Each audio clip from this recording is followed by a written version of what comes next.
Here's the epiphany that I had later on in life, which is really the truth. You are only as successful as who you know. Like literally, the only thing that matters in all of life, in your happiness, in your, well-being, social, it's the connections. That's it.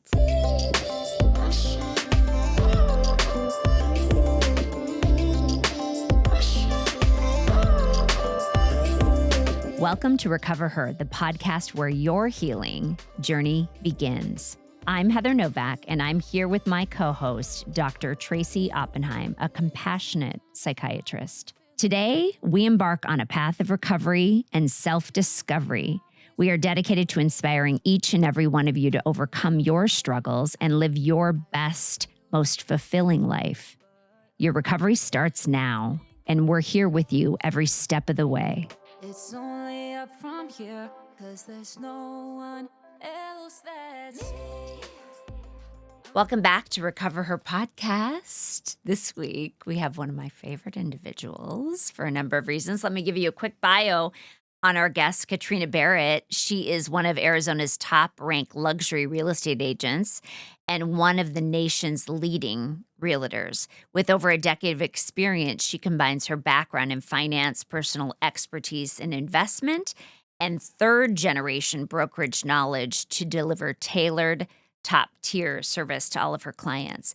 Known for her attention to detail, strong negotiating skills, and her ability to connect with high-profile clients, Katrina has earned a reputation as one of the most trusted and respected agents in the industry. Recognized with numerous awards, she is dedicated to achieving exceptional outcomes for every one of her clients. Welcome, Katrina. You're hired to update the website. Well, so I'm excited to have you in front of us. I have like a secret motive, which I'll disclose, but I fucking love how successful you are. And I think we define success in many different ways, of course, but specifically how you own your power in relationships, how you are very authentic in your mission, and how you have this ability to be financially abundant and not be apologetic about it. So I don't know if it feels like that to you. I was like, are you sure you're describing me? Yes, we are. Yeah. So many women that I work with, both as patients and then just close friends of ours, and myself included, I really struggle with my relationship with money. And I'm just curious, playing in the world that you do, work-wise, how you've come to take ownership of that, or if you have. Yeah, to be honest, I'm not extremely money motivated. That sounds really funny, but I work for the thank yous and the cheers, and it hurts the most. We had a recent client when someone's just not happy. I'm just oh, I'm giving you myself. I don't know what to do.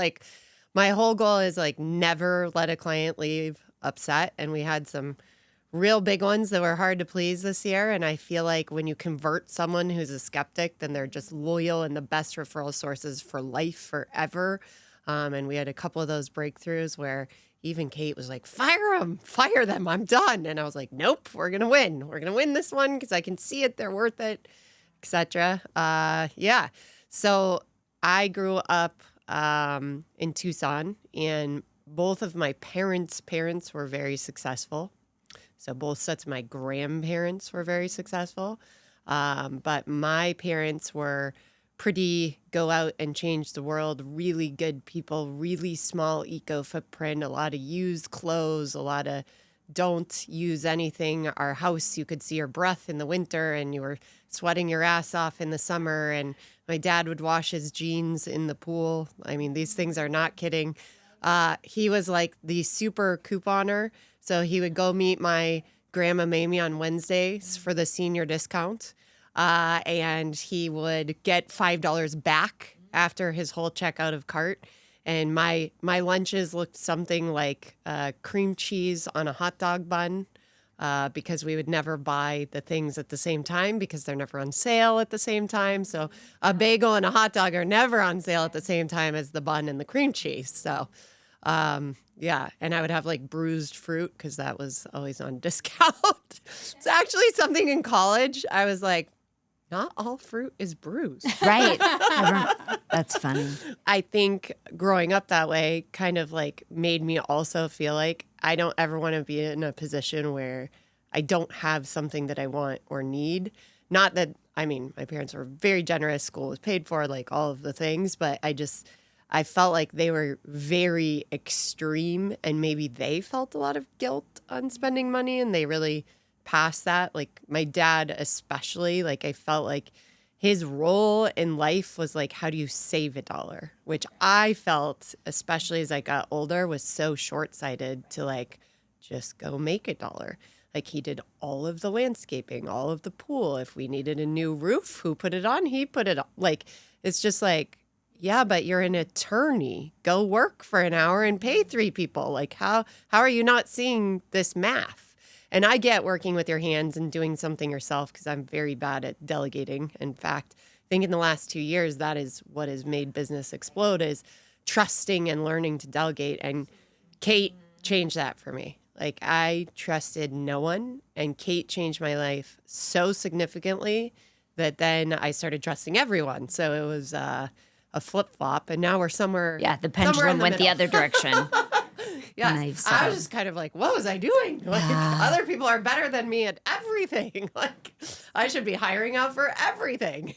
So you came through your upbringing like with this awareness, this consciousness about money, kind of witnessing in particular your father and his relationship to it. And did you have, when you were in college or grad school, when did you start to form your own idea about economics and finances? So it's interesting. Like I never tried to play into peer pressure too much. My mom was really big on that, never wore makeup. She's like, you want me for my brain. You don't want me for anything else. But my parents, I had a younger brother who happened to be like just 3 years younger, but just a little smaller. So they would buy Target clearance clothes, but they would buy boy clothes. So I only ever had boy clothes because then the boy clothes could go down to Levi. They couldn't buy me girl clothes that like went to him. And one of my girlfriends, Breton, probably once or twice a week was so embarrassed by my outfit that she would see me on the bus, grab a different outfit and bring it on the bus to change me into. And so when I first got to college, my roommate kind of did the same thing. She was like, what are these things? She's like, you can't wear that. You're wearing a skirt tonight. Like, what are you doing? And that was kind of my first moment of like, oh yeah, you like can have a choice of being like super presentable and I'm not under my parents' roof anymore and I can kind of do what I want. It's funny because I just spoke to Breton like not too long ago and I was thinking so much about like her shoving clothes in her backpack for me. And she would even put shoes and I was so much bigger than her and I would squeeze my foot in like a shoe 2 sizes too small because I thought it was so sweet that she like thought of me. But it also kind of framed like, would people care if I was in the other, like, why would they care? A lot of thoughts on that of like, I'm still the same person. My mom said my brain's the same. They should want me for my brain. But it's interesting too in luxury real estate. You are so judgy By the outside. how the house looks.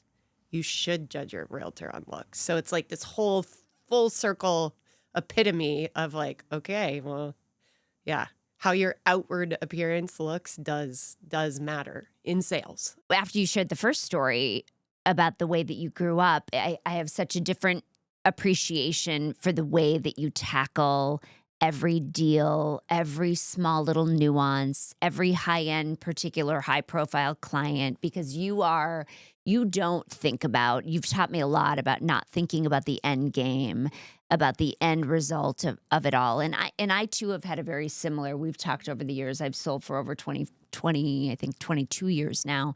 And I've never thought about the dollar at the end. I never count on that. I mean, it's such a process in the game of real estate to actually get something to the recording end of it all. In the recording books where it's closed and over.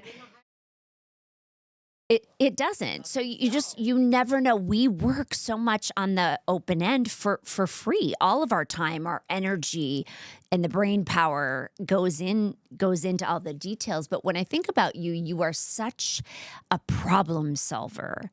With every single one of the clients that I've watched you and witnessed you maneuver with such grace and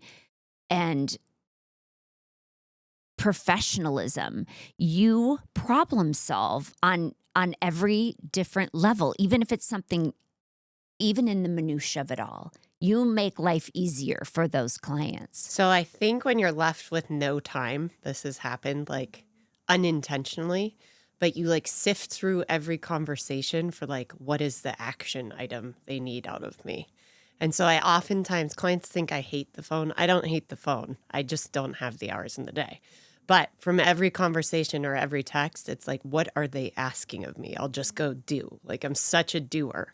Like, oh, what you're really complaining about is your window coverings. Great, let's switch your window coverings. Like, what is the spring to action? And I kind of get frustrated when someone calls and there isn't an action ask, because I'm like, why are we on the phone? It smells like a text. Yeah.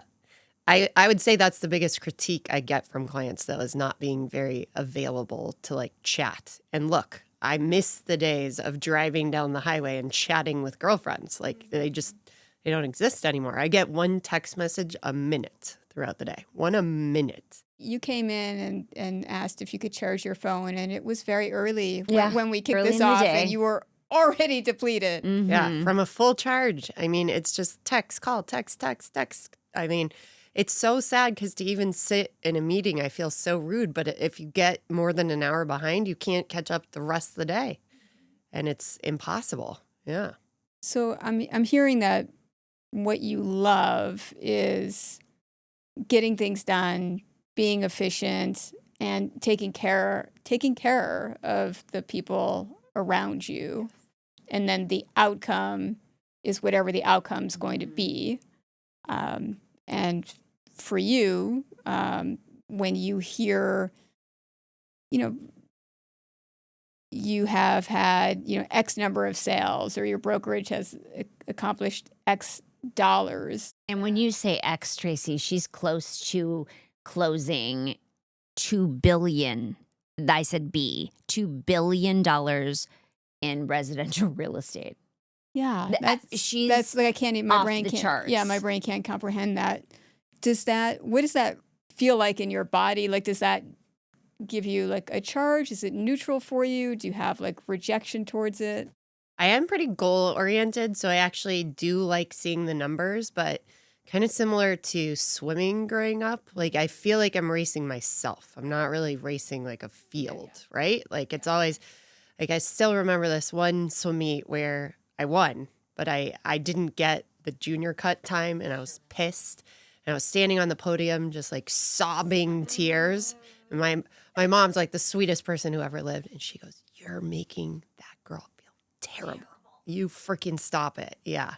Yeah. Well, talk to us a little bit about swimming, because I know what your history has been and what you compete. That was how you another competed. lifetime ago. Like when people ask me, I don't even feel like it was the same lifetime. But I do think that all college sports and all very serious sports create the animal that becomes the good business person, right? Like it just creates the drive and the work ethic. I, by junior or senior year, was swimming 8 to 10 hours a day, and that's a lot. And when I went to college and they put me into distance, I was swimming, just hella hours. In fact, to the point where when I quit swimming, I was like, what are college students doing all day? Right. I got a full-time job. Right. I was There's like, so much time on my hands all of a sudden. I doubled the amount of credits I was taking. I went and got a full-time 40-hour-a-week job.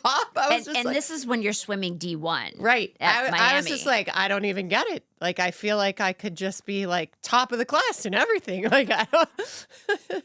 learning came really late for me though. Like I couldn't read for a long time. And I think I fooled people by regurgitating things for a long, long time. And in college, I hate to admit this because I loved all my professors. I never even bought a book, not one time. And I had great grades, great grades. A lot of Googling. So you're very driven and goal oriented. Are you surprised that your life is where you're at today? Meaning, was this part of your like 5-year plan, 10-year plan, like, or have things just unfolded in unexpected ways for you? I didn't want to be in real estate. In fact, when I was shit. younger, Isn't that funny? When I was younger, I saw my parents and my grandparents like sitting open houses and kind of like the conversations I saw them have, they were so bright, right? Postgraduate law school, both of them just really, really bright cookies. And I would see them kind of reducing themselves to nothing to like talk someone into a house. And I was just like, oh, so, ugh. And I would see my grandparents, and my grandma was like the epitome of what the best, cutest little realtor should be. She would like bake fresh cookies and just, cared so much. And I always told my parents, I was like, I'm going to work in a big building. I'm going to wear a suit. I'm going to get up early. I'm gonna, just like all these things. My parents were always home every minute of every day, always home, attended like every swim meet ever. My mom, not my dad. My dad, I mean, until senior year when I got scholarships, was telling me I was like wasting my hours away. Yeah, which is funny because he's like so into athletics. So I don't get it. Talking out of both sides, I guess. But the scholarships really changed that opinion quickly. My mom was a phenomenal athlete. She played professional tennis, so she like got it. Yeah, yeah. She actually was a walk-on at U of A, then went to be the captain, and then was the only one from her team to go pro. So I didn't play much because I think she didn't want to be a pressure mom. My parents were like very, very laid back, very like, I don't know, I feel like sometimes I'm like too pressury of my kids because I'm like, come on. I don't know. Not with grades though. If I came home with an A-, they'd be like, oh, we're just so disappointed. Maybe you shouldn't eat dinner. Right? Oh my. That's hysterical. Yes. And you said you're not pressuring about your grades with your I'm not but pressuring you have about- 3 boys. They're all under how old 11, are they? 9, and 7. Okay, that's Here's a the lot. epiphany that I had later on in life, which is really the truth. You are only as successful as who you know. Like literally. The only thing that matters in all of life, in your happiness, in your, well-being, social, it's the connections. That's it. That's literally it. And your ability to connect with people. So my kids getting an A or a B, yes, I want them to work hard and I want them to set the curve and I want them to live to their potential. But really, I want them to make those connections, both for happiness and for future lifestyle. And it doesn't matter what business you go into, whatever shingle you hang out there, you need people. That's the answer to life. Is people. Absolutely. And I think that's been some of the secret to our success is just like meeting so many people. You plug a lot of people with a lot of people. Like you plug a lot of people with clients. That's what I was going to ask you is what you think your secret sauce is in the real estate game. Or People to the people, literally. Like being the Yes. liaison between you meet a introducing. dentist and you hear someone later that day say, I have a toothache, and you put Yeah. them on the phone together right that second. Like Yeah, just you're all brilliant day, at that. how do you keep connecting people? I'm also hearing a lot of expediency in what you do. And I recently have been thinking about speed and how the quicker you can do something, not impulsively, but the quicker you can do something, how you can distinguish yourself. And I think for myself, working with people, it as a psychiatrist, it takes time. There's an unfolding. And so I think my natural cadence has been one of patience and being a little bit more slowed down. And I'm grateful for that. But I'm also now waking up to the ways that has cost me in my lifetime. what would you say? Do you think the pace that you're able to do things, or do you think speed makes a difference in ability to be successful? I feel like I have ADD really bad and that it's my secret power because I feel like you're toggling between 50 things at once and like maybe succeeding at all of them. I don't know. But people find speed as rude, especially older people. They think you don't care for them or value their time if you're fast. And to everyone, it's like, I care for you. I just literally, there's so many people depending. I feel greedy doing anything for myself, literally. Like 5 a.m. gym time is the only me time of the day. Anything else I do, so much guilt, I can't even enjoy doing it. Literally, can't do it. We can work on that. Took my kids for a bike ride. I mean, like your heart just hurts because your phone's ringing and you can't give the kids any time. You can't give the client any time. Like it's impossible. So you just kind of had to set time where it's like, I'm going to take a 3-day vacation. And during that 3-day vacation, I am going to tune out, which I say that it just never happens. But Christmas to New Year's is one big one for me. I really try and check out and really try and check into a lot of physical activity and kind of like get yourself back healthy. Our whole team does Sober Q1 every year. That's going very well. Don't even miss it this year. It might be a new thing. Yeah, it's just productivity. And I feel like I struggled more with it last year. Not like I'm a huge drinker, but in the social situations, it's sad. It just like gets you through. And so I was like, let's not do anything. You have to get through. Like, yeah. And maybe I'm being less social this year, but we're working our balls off. So every hour of social I'm missing, we're out with another Californian. What's your experience been like navigating in a male-dominated profession industry? Kate gets more worked up about this than me because we get a lot of reaction and flack and negativity that I feel like, would you ever do that to so-and-so? You know, you wouldn't. A senior male is never going to get that same, like, it's so ridiculous. No one ever gave me a client. No one ever taught me anything. I didn't come into some industry super wealthy. My parents didn't hand me everything. Totally self-made. I mean, this is a little selfish example, but there were very few people. I bought like a big rental house last week, and I told Heather about it. And I didn't share it with many people, but the couple people that I sent to, it wasn't even like congratulations. It was like fucking to be expected. And it hurt me so much of like, I did this myself. Like no one cares. Like it was really, really hurtful actually. And like, I don't know, like, and kind of some of the reaction was like, great, how long can I stay there? And like personal use of it. And I was just like, wow, okay, I'm just going to button up and not say anything else. But yeah, I mean, I am foreseeing a mass migration to Arizona. There's no way around it. And so I wanted to show all of the people who are on the sidelines and all the people moving here. I believe in it so much. I'm putting my money where my mouth is. That was Absolutely. the demonstration of this. Kat, do you want to tell our listeners who you've brought up Kate a number of times? Kate is my paperwork attorney. She came to me furloughed during COVID and said, "Can I do anything for you while I interview?" And I was like, "Yeah, you can do contracts." I'm like, "You're a contract attorney. This should come naturally."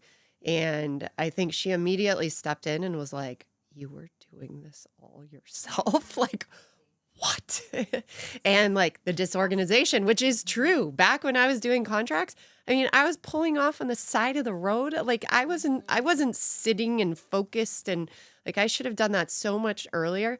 I was still writing 80 contracts or closing 80 homes, so probably writing 160 contracts a year. Now Kate probably writes 500 a year. So look at the benefit on that end of it, of what delegating has done for you and opening up yourself to gather more high and I feel like performing sometimes individuals. She gets like more defensive of me. I let a lot of things just like roll off the back, and she'll be like, "Fuck that." Like, well, you've got a lot of really protective cheerleaders around you. Yes. And I think they will all say I'm very poor at protecting myself, that I just see the best in everyone and just kind of jump full speed into everyone. But I have a different theory on that. I think if you give someone more credit than they deserve, they can rise to the occasion. So we have two schools of thought on that. I like that thought quite a bit. And because I think that if you come into a meeting with someone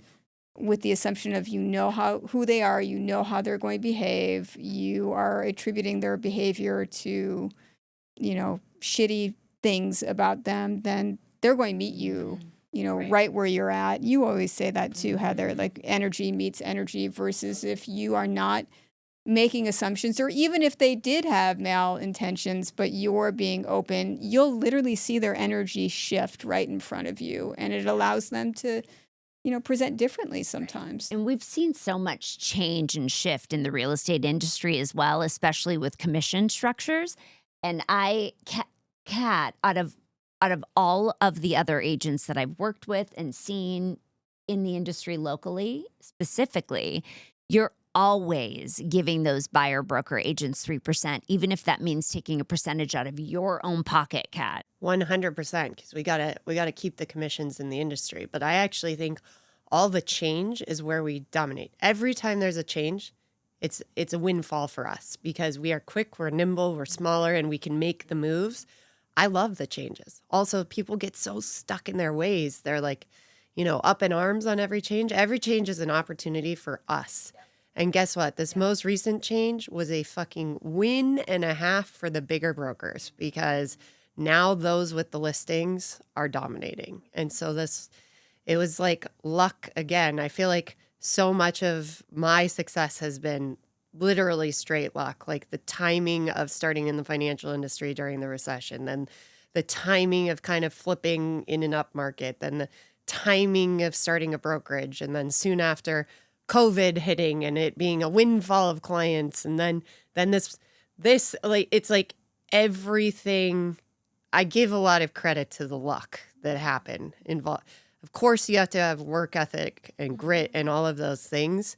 But to any big business owner, I think there was a component of luck. And I am the first one to say I recognize my luck. The luck component is a part of that secret sauce all mixed in. You were putting on a show on mindset because I hear you talking about speed, efficiency, relationships and connection, grit, and not being afraid of change. And that's what I see cause a lot of retraction in people is when there is a change, people get very fearful and sometimes that can paralyze them. But for you, I think I have a problem actually with the change thing. Like I am not good at having one car or living in one house or like I feel like I like need change all the time. And so fulfilling that in work is like really good. But I feel like I'm not good at sitting still or like everyone loves a restaurant. I don't want to go back to a restaurant. If I've tried it, try something new. If I've gone on a great vacation, great. I'll never be there again. Like, let's go try the next best thing. I don't know. I think you have like kind of one life to experience. So like on to the next is, what if you didn't go and then that was the best restaurant you'd ever been to the next night? I don't know. You're not a Sagittarius, are you? She No. sounds like me, but she's not. I'm a Leo. And also so there's an element of hyper independence. It sounds like you're shifting into delegating and letting people help you, serve you. You also are historically have been very hyper independent, and that's something that you've shifted. What are the tangible benefits of letting go of some of that hyper independence? I feel like I'm a dual because I'm hyper independent, but I'm also so beyond loyal to the people I like collect in my life. Like I keep them forever. Like I'm not someone to like discard later onto the next. So humans are like kept very close.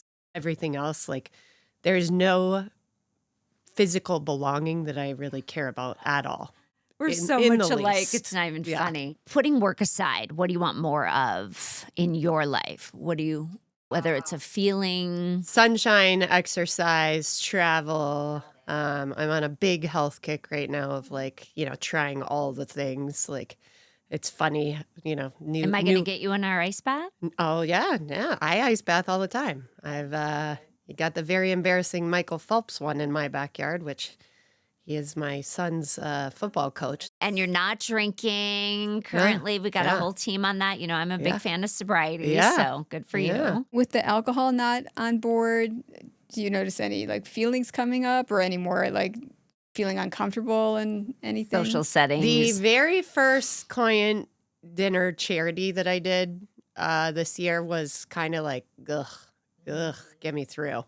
But other than that, no. Like I have so much energy. it's I'm surprising how fine. good you actually do feel on the Yeah. other side of it, right? I feel like I'm never a solo drinker. I'm only a social drinker, right? Like I would never pour myself a drink if I was by myself. It's only to get through social situations, and I think that's the whole point of it. Like you don't have to get through. If you don't like it, leave.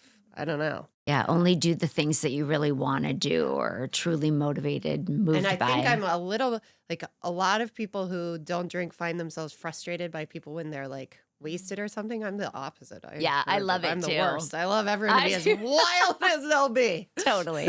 And I like to be And that's- sober to witness it all. And that's some of the So good. problem, though, is like I feel like I could help encourage that a little I better. literally feel like I'm talking to Heather. same You're person? freaking me out. Oh, It's Are- like you're in love with her too? it's like the pushing, I the know, social 'cause- pushing. yeah. It's good. Heather does fill my cup with clients. I feel like we both get exhausted at different points we do. and step ham in for and the egg other it, one. as they Yes, say we in do. golf We ham and egg really it. well. Yeah, I'm ham very and egg it very grateful well. for you. Very And grateful. we've had some toughies. But she is a fixer more than anything. It's not outcome related. We're not in the game of the results business. I hear that over and over as a mantra in Right. my head. Yeah. It's It's the process, not the end. absolutely 100%. Absolutely. Because think about this: if you are doing every little thing, the client can see that.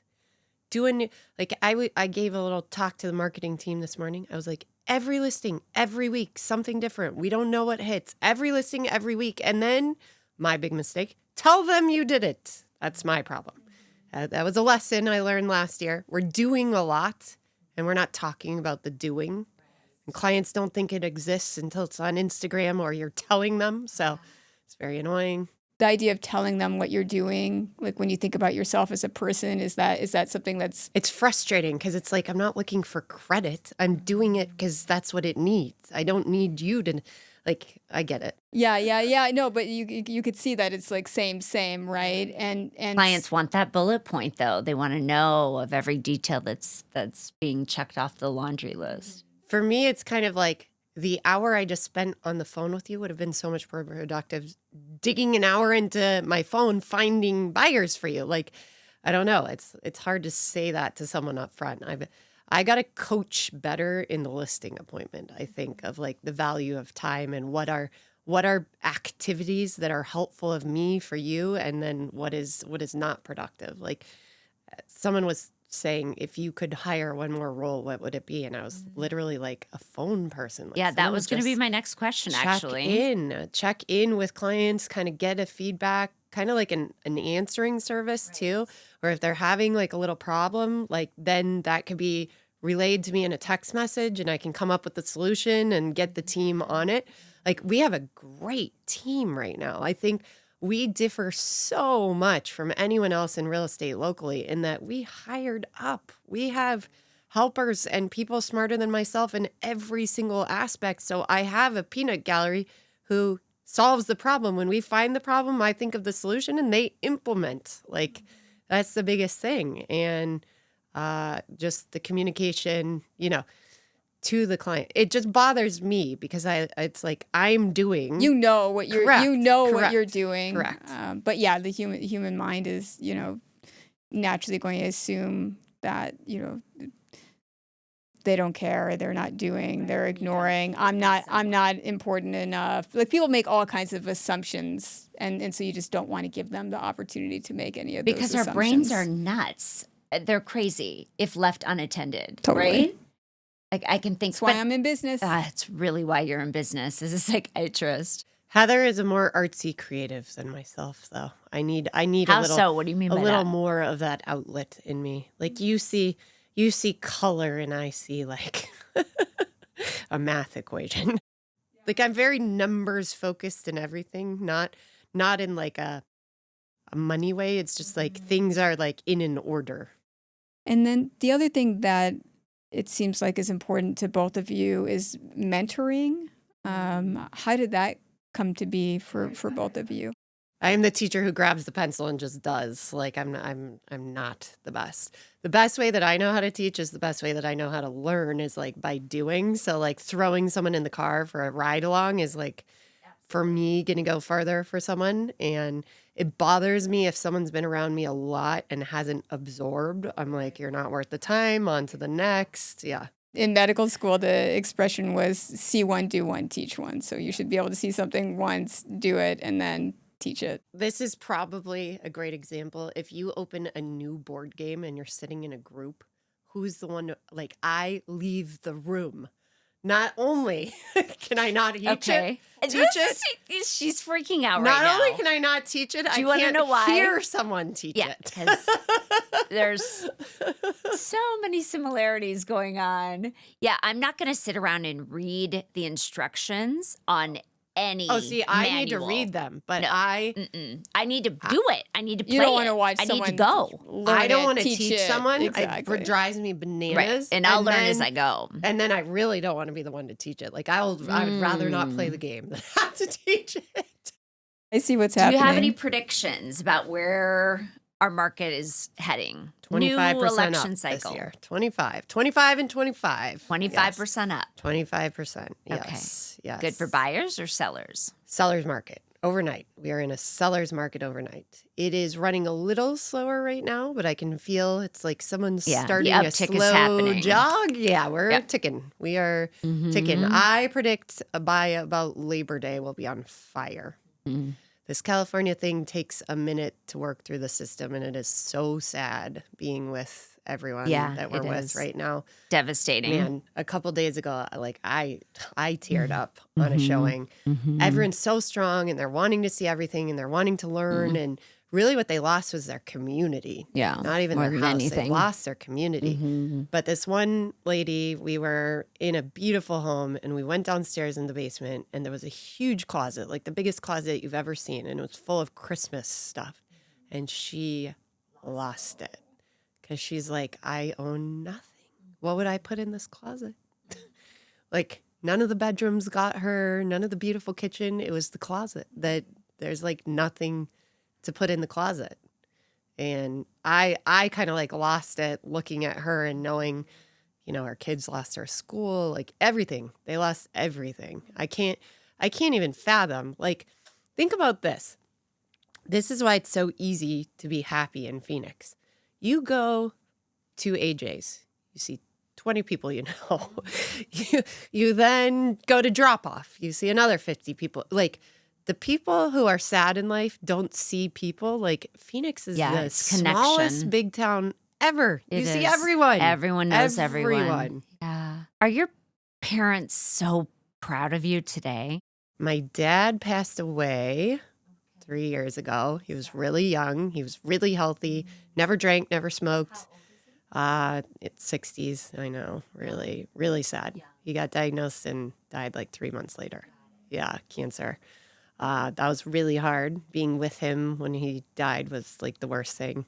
Public service announcement, do hospice. You need drugs to die. Yeah. Yeah. Well, Tracy knows a thing or two about all that. He was like screaming. It was awful. What kind of cancer, Kat? Die in a hospital. Die in a hospital. Die in a hospital. Yeah. You would think dying at home is amazing unless you got like a full-time nurse pumping something. Morphine in your Apparently direct. it really hurts to die. Yeah, I think it's something that we need to get so much better at in our country is helping people die. And I do feel like there's a shift, but people somehow have this idea that so getting people on hospice, typically people from the diagnosis to the time they get put on hospice is 2 to 3 weeks, which is such a short period of time versus being involved with someone for, 6+ months. And yeah, so I'm sorry that you had to go through it. It's really I painful. would actually relate death to like the exact opposite of like a birth, except in a birth, everyone comes to you and like tells you everything to expect and tells you, like holds your hand. And it's like, you're kind of waiting for the same thing with death. Like you're all around a table and like you're all kind of doing the same thing, but you don't gain a baby, you like lose someone and no one tells you about it. I actually would scream, if you were about to lose a parent, call me. I have a Right. lot of Same. advice for Yeah. you. A lot of Same. advice. And And I heard none of it before losing a parent. people that work with death doulas, There is a death doula. There is a death is. doula, and there's so Maybe much I'll do opening this in my happening now. retirement. Seriously, and there's so much I'll benefit. I'll team up with you because even myself as a medical doctor, when I lost my mom to cancer, it was like the shittiest experience. And we had hospice on board, this and that, and I'm like, what the fuck, man? Because I hear other people that have had such beautiful experiences with their loved ones dying and transitioning, and I can fucking promise you what we went through was it wasn't beautiful. I left an open house with the door wide open and 20 people in it to drive to Tucson when my sister landed, saying, Dad's not talking. I was like, what do you mean Dad's not talking? I literally walked out. About 30 minutes into the drive down to Tucson, I called Kate. I was like, Kate, send Haley. I left the door, like the open house is still going, doors wide open. Like I just left. That was like the worst 2-hour drive I've ever made in my life. I was like shaking, crying, didn't know what to do. Got there and everything seemed like really peaceful. My little sister was there. She just came to visit. And that night, I slept on one side of him. My sister slept on the other. We held his hands. I was like, this is how everyone should die. This is amazing. Let's just say the next day went nothing like that. Nothing. It was the worst 8 hours of no one should die like that. Did No he get one. very, very restless? He was screaming for 8 hours. We started throwing up. I called rural Metro and said that we had a rattlesnake in the yard because I couldn't get them to come because they're like, he's terminally ill. He's going to die. I'm like, I don't even know what to do. I called. It was awful. And then agents were calling. I remember Ross Greenberg called with contract questions and he could hear like the screaming in the background. And I'm like, oh my God. But weird part of this, I feel like this was another luck thing that happened in 2021. And I was so numb and so distraught that all I could do was like throw myself so hard into work that was the year that the ball moved forward, retarded. Like I look back at the files, I did more files that year than last year. 315 million, but it was like double the houses, literally double the houses.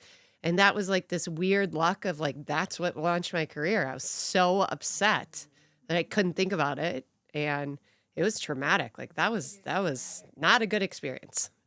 Wouldn't have recommended that to anyone. What do you wish people knew about you that they don't? That if I'm quick or don't pick up the phone, it's not because I don't love you. There's only so many minutes in the day, literally. I think like people think I'm like so mean or just don't care or whatever. I'm actually like a little bit of a softie when it comes to friends. Not so much in business. Like I can get yelled at all day now in business. Like again, you're sifting for the action item and then you're doing. Like who cares? But with the friend stuff, like I do like I get jealous that a lot of times I work so much now, like I don't even get the invite because they know I can't go, but I still like the invite. Yeah. We organize so many social things for others, right? Like we're coming up on the week of the open. That is my biggest spend of the whole year. It is a fucking nightmare for us. Like hundreds of thousands of dollars, spreadsheets of who's going where. I threw like 2 or 3 different texts and they hit a group text and they were like, am I invited? Is this text for me? I'm like, I am trying to be efficient here. I'm not trying to be mean. I remind her that we can't clone you. It would be great if we could, but it's just there's one Katrina Barrett. Someone asked in a client meeting this morning, what do I wish for a day or for my birthday or something like that? And I looked at Haley, I goes, for someone else to answer my phone all day. Just planting a little seed, be a little farmer here. I think the more things that you do to have access to yourself, I know you're focusing on your health, but like the more of you that gets put out there, and not meaning things that you do for yourself, you're just going to see everything else like triple and blow I'll keep up. reminding her. Yeah, from an expansion standpoint, because you matter, and like obviously you care so deeply for, you know, the people that you love and the clients that you serve, the people that work with you, for you. And so let's make sure you're soaking some of that up for yourself too. Me